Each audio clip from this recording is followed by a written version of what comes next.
Oui, très un bien. mec qui rigole pas, quoi. Non, puis qui s'en est servi, qui est... Voilà. Ouais, Bon là les gars, ça tourne hein.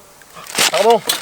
Bonjour à toutes et à tous, bienvenue dans cette nouvelle vidéo de Méca Passion. Et quelle vidéo aujourd'hui, Fabrice? Ah oui, aujourd'hui pas n'importe laquelle, on va oui. vous présenter un modèle mythique de la société française. Ah oui, là ça va donner. Mais je te propose qu'on y aille tout de suite. Mais on y va. Eh ben, allez.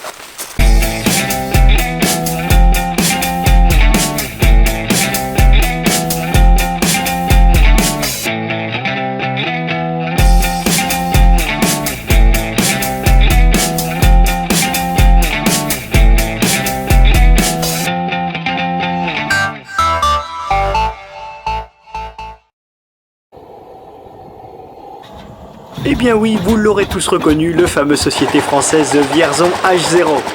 Comme un tracteur sans son utilisateur mais vraiment pas grand chose, nous vous proposons de découvrir l'histoire d'une vie, celle de Germain Malceau, ancien entrepreneur de battage en Saône-et-Loire. Partagé entre souvenirs et anecdotes, nous vous proposons de replonger dans le passé grâce à ce magnifique témoignage. Mais comme une histoire ne commence jamais sans naissance, reprenons depuis le début. Alors monsieur Malceau, Oui. vous êtes né quand? Le 20 décembre 1925. Et monsieur Malceau, vous avez commencé à travailler où? Ah ben, moi j'ai commencé à s'alléger les palettes d'amener la batteuse. Voilà. Et, Alors au début, vous étiez avec votre père. oui, ouais, le père le commandait comme pilote. Le père était le chef à l'époque. Bon alors maman, vous avez fait des battages toute votre vie. Oui. Vous avez arrêté les battages avec ces engins-là à peu près à quelle époque? Oh, autour qu'il n'y a plus de batteuse, quoi. Autour de 70 par là. Voilà. Oh oui. Qui a arrêté toutes les battages. Vous alliez loin? Oh ben parfois, on battait Saint-Léger, Béigny, Saint-Jean, Champlessis, Mollet. Vous alliez pas dans l'Allier aussi, vous me disiez de temps en temps? J'ai été à Gilly-sur-Loire, à Ankou. Il y a un domaine là. Nous avons battu 70 heures à la même place. La société française qu'on vous présente aujourd'hui, c'est une société française H0. Donc c'est la société française le plus prisé des collectionneurs puisqu'il n'a été produit qu'à 72 exemplaires entre 1936 et 1940. Donc c'est un modèle qui a été produit à la demande des entrepreneurs de battage puisque le H1 qui ne faisait que 45 chevaux à l'époque n'était pas assez puissant à un moment donné pour les entrepreneurs. Donc la société française a décidé de sortir ce tracteur de 60 chevaux. Alors on dit 60, la vérité c'est qu'à la poulie il faisait entre 50 et 55 chevaux. Il a une cylindrée de 12 litres 760, ce qui en fait de son époque le tracteur le plus puissant. Alors comme toutes les autres sociétés françaises, il a le même système de démarrage, on le chauffe, c'est un semi-diesel à boule chaude.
Et le H0, maman, vous l'avez acheté en quelle année? Parce que le H0 est venu bien après.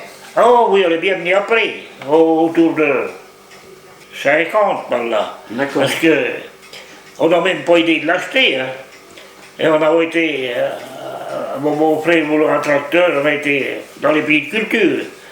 On a acheté à Port-Somme, D'accord. à un Dexta, pas un Dexta, un Fordson, mais diesel. Et puis ce tracteur est là-bas, sur le dépôt. Puis on dit que vous en faites, on dit vous devez s'en débarrasser. On l'a pris pour rien. Voilà, vous l'avez acheté pour pas grand-chose, quoi. Est-ce qu'on avait été vers le propriétaire là-bas, aux olivages. Et puis, ben, on a eu de regrets de ne pas avoir pris la batteuse, parce que c'était une grosse société française, Melton, à faire. Et donc vous avez acheté le tracteur, vous l'avez ramené. Oui, il a fait un wagon. Vous êtes venu par le train. Oui, à l'époque, il n'y avait pas de transporteur. Hein.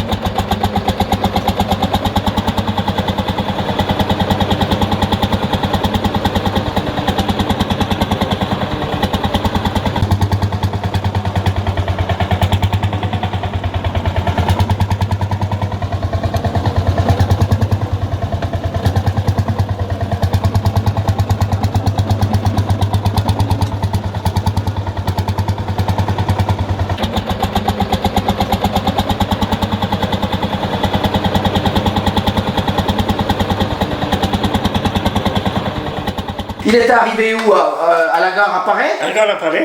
Vous aviez été le chercher à la gare à Paris? Oui. Et vous en êtes servi pour quoi la plupart du temps du H0? Oh, ben, il est dépanné un peu. D'accord. Voilà, ben, j'ai battu 2 ans avec.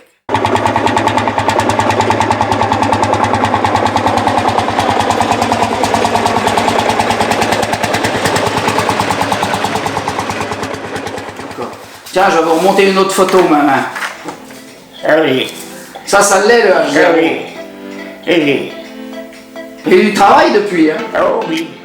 Et croyez-nous, des heures, il en aura fallu à Germain et son équipe de fidèles mécanos pour remettre sur pied ce modèle rare de la société française.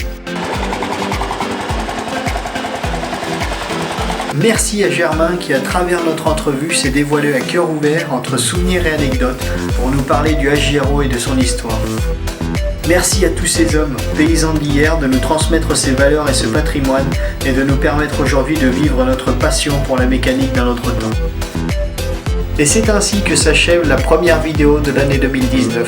Une chose est sûre, cette rencontre restera jamais aggravée dans nos têtes.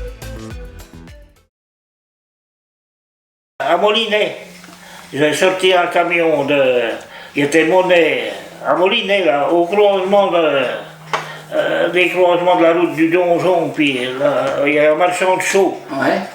Puis il y a les vieux camions bandages. On le laisse sur le port, le frein lâché, culé dedans. Le camion a descendu dans le canal. Ah oui, mon père, avec la routière, au treuil, on l'a sorti le premier coup, mais quand on est arrivé sur le bord, le câble a coupé, on est retourné au canal.